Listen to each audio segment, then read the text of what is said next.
Well, there we go again. This is recording 2 attempt for our lesson 3 of chapter 2. And let's see if this is working.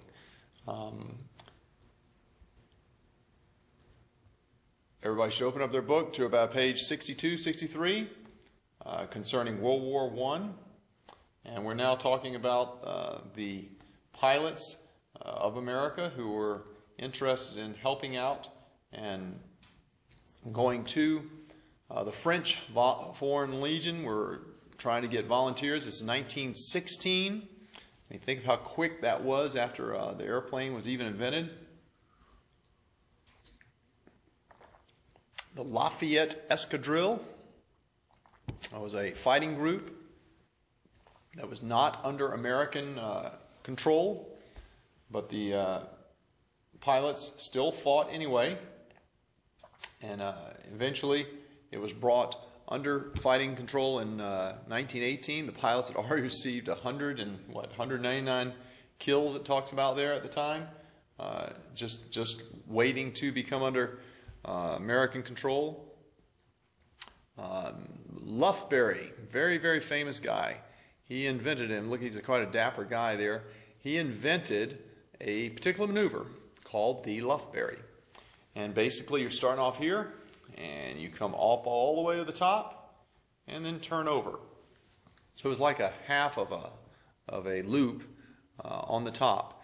And being able to do that up to the top, turn over, and then go up to the top and turn over again, our aircraft could do that and the other ones could not. 17 kills. Very famous man of Lafayette Escadrille. And what happened? Guess what? He died. A lot of these very initial pilots lived quick, lived strong, killed a lot, and then were killed. Eddie Rickenbacker, one of our most famous World War I pilots. He's called our ace of aces. He started out as a professional race car driver. Then went straight over to war, and he again started out as an enlisted person, turning wrenches, volunteering, and rose to the rank of captain, and actually took command of the 94th Squadron. 94th Squadron, I believe is still, it's still active. I think it's down at Luke Air Force Base. This is his picture of himself, and he was. You can see, look at his boots. Those are riding boots that they started off with, flying just like they were riding horses. Imagine how cold that is to be in World War I, in an open cockpit in Europe in the winter.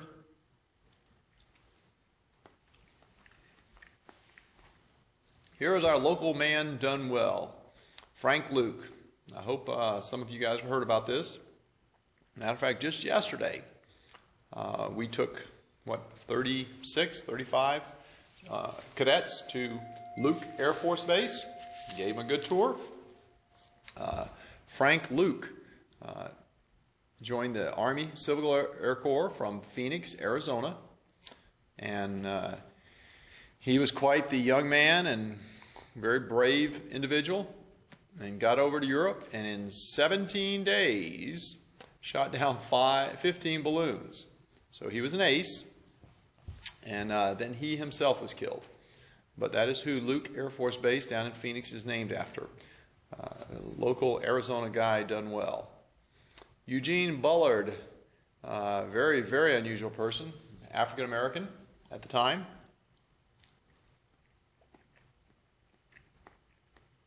Tried to join the United States Air Service.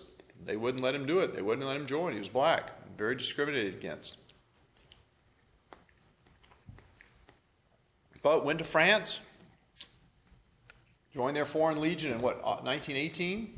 So he was there for like 3.5 years working for France as a African American pilot. And then eventually he was shot down. He shot down 2 German aircraft, and did well, but he was killed also. Stalemate, a situation in which further action is blocked. Europe was in a stalemate. They were stuck in what we call trench warfare, where on the ground, the people are fighting real close to each other. And they were hoping for another kind of initiative from another country to get the stalemate over. Our involvement took over in August 1917.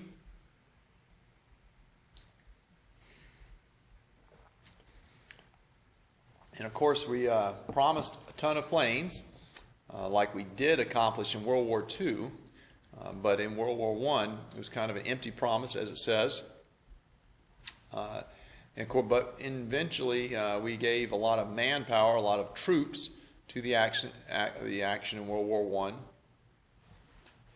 And again, as I told you, the history of air power, the journey through aviation, that the Army, in the beginning of their use of air power, viewed planes as aerial reconnaissance. And it didn't make sense that someone would lean over the side and drop off a bomb and hit anything of any consequence. And so it was beyond their belief that planes would be able to do that. But the bottom line is, after the war and these planes were flying over, you saw the picture of the planes, a motto emerged from World War I that says, if you control the air, you cannot be beaten. If you lose the air, you cannot win. That's quite our national philosophy right now. And I'm not sure about the exact date, but I believe in the 1950s, and we're talking 60 years ago, was the last time anyone from the air, has killed an American soldier on the ground. So if you think that our national philosophy is to control the air, my whole lifetime, I'm 52, 53, it has been just that. In my entire lifetime, no one has ever dropped a bomb from the air and killed an American soldier, because we have controlled the air as a country since then. All started from World War I.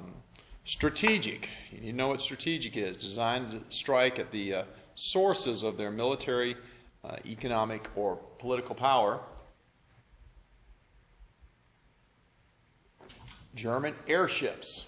We actually talked about that in a couple of classes ago, about the Zeppelins. They would launch these airships over the city and drop bombs over London, go across the English Channel. We talked about that the other day, a couple 21 miles across from Europe. And it would scare everybody. It would frighten everyone. These are the German airships, humongous big airships up in the top. You can actually see here, I'm pointing at it. This is actually large enough to carry people there. It was a rigid frame. You can see the interior frame. And they crawl between this passageway between the two areas. Actually had propulsion and rudders. Really an amazing invention, Zeppelins. Machine gun, big invention, was an airplane-mounted machine gun.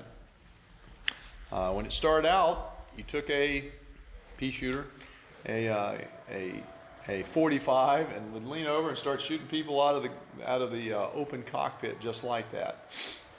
But a French pilot, Garros, he said, was the first to bolt an automatic rifle to the plane. And believe it or not, you're shooting a machine gun out of the front of the plane, and it would hit the propeller. And the actual first invention that this Garros did, what did he do? He made propellers covered in lead, and therefore the bullets would bounce off, some of them. Other ones would go straight through and shoot your other guy. And so the first machine gun actually would hit your own propeller to as much as it would go through. And so this very smart German, Fokker, who, oh, by the way, built some planes, his invention was to connect the machine gun gear-wise to the engine. And so the engine would run it, and with the timing was such that the bullets would go through the propellers. So it was an amazing invention. And with that, the offensive air power of machine guns in the planes were invented. Dogfights. And you know what? I'm not sure why it was called a dogfight. That'd be a good, I'd like one of my cadets. Maybe I'll put that right now as one of our questions. Why was a dogfight called a dogfight? Battle between two fighter planes, because you had interrupting gears that you have a machine gun and not shoot your own propeller, and then you'd shoot each other because the planes were trying to control the air and not shoot, protect your reconnaissance balloons.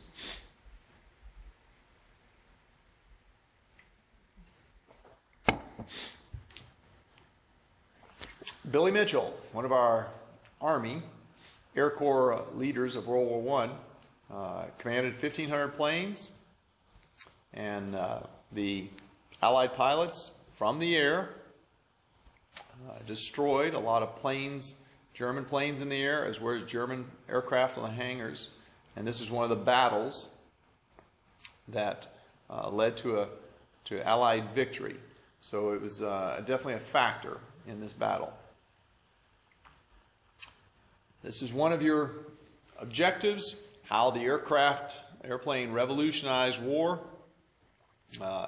Both sides, Germans and Britons and Americans, sent planes up to observe the Army, but then you had to protect the observation planes. Aerial combat was born. You had dog fights, and then you could also, once you could strafe use the guns to strafe other planes, you could come from the air and strafe the soldiers on the ground. You actually do that today. We saw yesterday at Luke Air Force Base F-16s with a gun mounted on the side, used to shoot other planes, but also used to strafe on the ground. I've done that in F-15s and F-4s, although in general, airplanes now drop bombs from so far away that you don't necessarily use the strafing. It'd be a last-ditch option. The World War I airplanes challenged the old strategies of Army, the fact that troops are digging trenches and hunkering down in the ground when planes could fly over there and drop bombs on top of their head. That's kind of scary for them. Even though they're hunkered down the ground and protecting themselves, the planes could also hit targets behind the enemy lines, which had never happened before.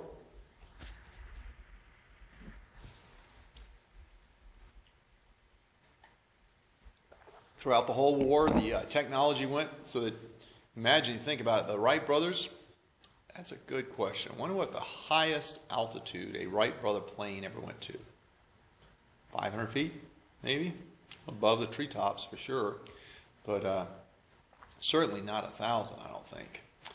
But 10 years, 15 years later, 24,000 feet. Can you imagine going 4 miles high when people had never done that before?